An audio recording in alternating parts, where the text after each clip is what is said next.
Hello दोस्तों, स्वागत है आपका हमारे इस चैनल पे। दोस्तों, आज की वीडियो में हम डिस्कस करने वाले हैं भूटान के ऊपर। आज की वीडियो में हम जानेंगे कि किस प्रकार से भूटान भारत के पड़ोसी देश रहते हुए भी पूरे विश्व में अपने आप को एक अलग पहचान देता है। क्या है वहाँ के पर्यावरण, जिस पर्यावरण के कारण वहाँ पे हमेशा भूटान चर्चित में रहता है, और वहाँ की औरतों के बारे में ऐसी क्या विशेषता है जो बाकी पूरे विश्व से अलग है। तो इसी सब के बारे में जानेंगे आज की वीडियो में। तो चलिए बिना किसी देरी के लेक्चर को स्टार्ट करते हैं। दोस्तों, पूरी दुनिया अभी वेस्टर्न कल्चर के अपनाने के लिए भागदौड़ में लगा हुआ है, लेकिन भूटान आज भी अपने संस्कृति, अपने सभ्यता पे कायम है। इसे किसी को कॉपी नहीं करना है, इसीलिए तो विश्व में सबसे अनूठा देश है, क्योंकि यहाँ के लोग वास्तविक खुशी ढूंढती है, न कि दिखावटे की खुशी। भूटान पर्यावरण को लेकर बहुत ही सख्त नियम रखते हैं, यानी कि यहाँ पे पर्यावरण को बहुत ही महत्व दिया जाता है। भूटान का कहना है कि दुनिया में लोग स्वस्थ और खुशी, यही दुनिया की सबसे बड़ी ग्रोथ है, जो वास्तविक ग्रोथ यही है। और यहाँ पे हम लोग वेस्टर्न कल्चर को फॉलो करते हैं। पूरी दुनिया, देश दुनिया में लगभग वेस्टर्न कल्चर ही अपनाना चाहता है, वहाँ के खान पान उसी प्रकार से रहना चाहते हैं, लेकिन भूटान के लोग किसी का कॉपी नहीं करना चाहता है। इसीलिए तो अपनी संस्कृति और सभ्यता और अपने धार्मिक के लेकर हमेशा चर्चे में रहते हैं। और पर्यावरण के साथ साथ दुनिया का इकलौता देश है जहाँ पे तंबाकू यानी टोबैको बंद है। वहाँ पे टोबैको नहीं चलता है।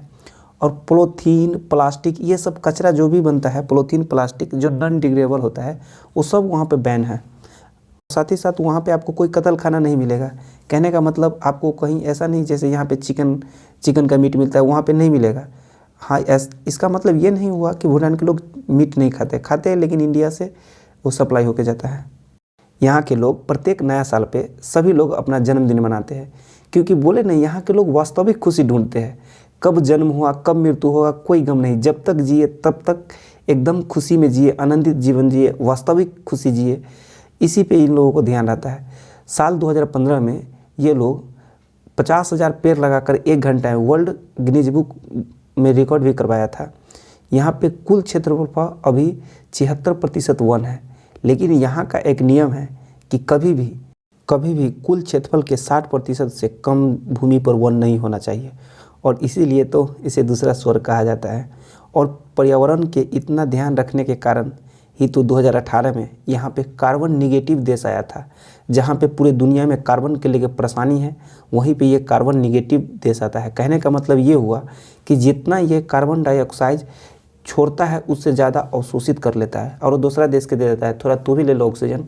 और तो और भूटान में आज भी मातृसत्तात्मक है। कहने का अर्थ ये हुआ, यानी कि मैट्रियर्कल। कहने का अर्थ ये हुआ कि आज भी परिवार में सबसे ऊंचा पद औरत का ही होता है। हम लोग को यहाँ क्या है कि पिता जो कहे वही हुआ, लेकिन भूटान में ऐसा नहीं है। भूटान में आज भी माँ जो कह देती है वही सबसे ऊँचा बात होती है, और माँ की बात को काटने वाली कोई नहीं होती। यानी कि परिवार का मुखिया माता होते हैं। और वहाँ पे शादी होता है तो लड़की लड़का के घर नहीं जाता है, लड़का लड़की के घर चला जाता है। कहने का अर्थ ये हुआ कि अगर आपको लड़का का विदाई देखना होगा ना, तो चले जाइएगा भूटान।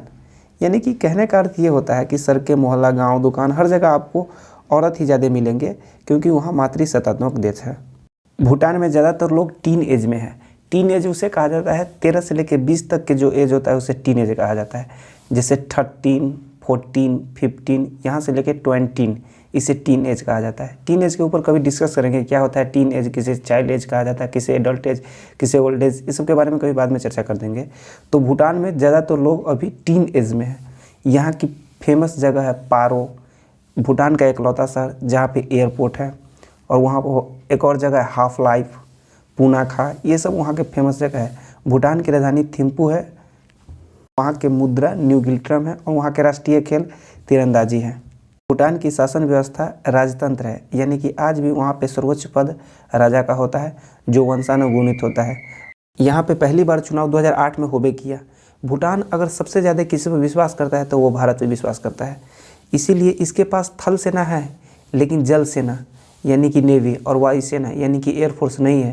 वो सब कह देता है भारत आप देख लीजिएगा, क्योंकि आप पे मुझे पूर्ण भरोसा है। भूटान 1979 से पहले कोई भी विदेशी आदमी को अपने देश में घूमने नहीं आने देता था, और जब कोई भी दक्षिण एशिया से भूटान में कोई घूमने आता है तो उसको $250 रुपया लेता है, और तब सब जगह घूमता है, कहता है देखो ये है वो है। सब घुमाने के $250 रुपया लेता है, लेकिन इंडिया से जाने वाले लोग से नहीं लेता है। अगर आप इंडिया से जाते हैं तो आपको पासपोर्ट वीज़ा नहीं लगता है, लेकिन आपको परमिट लगता है। यानी कि अगर आप 4 चक्का या बाइक से जाते हैं तो आपको परमिट लेना पड़ेगा कि हाँ हम भूटान जा रहे हैं। यहाँ पे टीवी, रेडियो ये सब 2001 में आया, लेकिन फिर भी यहाँ के लोग इस समय इंटरेस्टेड नहीं हैं। बोले नहीं, यहाँ के लोग वास्तविक खुशी ढूंढ रहा है। ये टीवी रिमोट ये सब दिखावे की खुशी में ये नहीं पड़ता है, क्योंकि लाइफ ऑफ हैप्पीनेस एक पुस्तक है जो बहुत ही फेमस पुस्तक है। उसमें भी बताया गया है कि ज़िंदगी का असली खुशी क्या होता है। तो उसमें भी बताया गया है कि जो ये सब टीवी, सीडी, कार ये सब लेना ये सब क्षणिक खुशी होता है, यानी थोड़ा देर के लिए खुशी होता है। वास्तविक खुशी कुछ और ही होता है जो भूटान के लोग मतलब ग्रहण करते हैं। यहाँ का पॉपुलेशन 9 लाख है। भूटान को the land of thunderbolt और the land of thunder dragon के नाम से भी जाना जाता है। इसको समझ लेते हैं क्या है। The land of thunder bolt का मतलब तो समझ गए कि जहाँ पे आसमानी बिजली ज़्यादा होता है, गिरता है या तड़का उड़का ज़्यादा तड़कता है। लेकिन थंडर ड्रैगन क्या है? थंडर ड्रैगन एक काल्पनिक चित्र है जिसका चित्र हूबहू अजगर सांप से मिलता है, यानी अजगर स्नैक से मिलता है। इन लोगों का कहना है कि वहाँ पे बिजली ये आसमानी बिजली नहीं तड़कता है। यहाँ पे बिजली एक प्रकार के जो स्नैक है अजगर, वो अपने मुंह से आग फेंकता है। वही के कारण इसे थंडर ड्रैगन के नाम से भी जाना जाता है। लेकिन वास्तविक तो ये बिजली तड़का जो आसमानी बिजली चमकता है उसके कारण होता है। भूटान में काला पर्वत यानी ब्लैक माउंटेन फेमस है, और साथ ही साथ यहाँ पे कई सारी परियोजना जैसे ताला, चूखा, दोगछू, डोकालाम। ये डोकालाम तो नया परियोजना है। इस परियोजना से बिजली उत्पत्ति किया जाता है और बिजली की सप्लाई भारत में किया जाता है। भारत भूटान से बिजली खरीदता है इन सभी परियोजना की मदद से। तो चलिए इस वीडियो में भूटान के बारे में जानकारी अध्ययन कर लिए, और मिलते हैं किसी दूसरे वीडियो में दूसरे टॉपिक के साथ। तब तक के लिए गुड बाय। तो आशा करते हैं कि आपको ये वीडियो पसंद आया होगा। अगर पसंद आया तो लाइक कीजिए, अगर कोई डाउट है तो कमेंट में पूछिए, अगर चैनल पर नया है तो चैनल को सब्सक्राइब कीजिए। तब तक के लिए गुड बाय।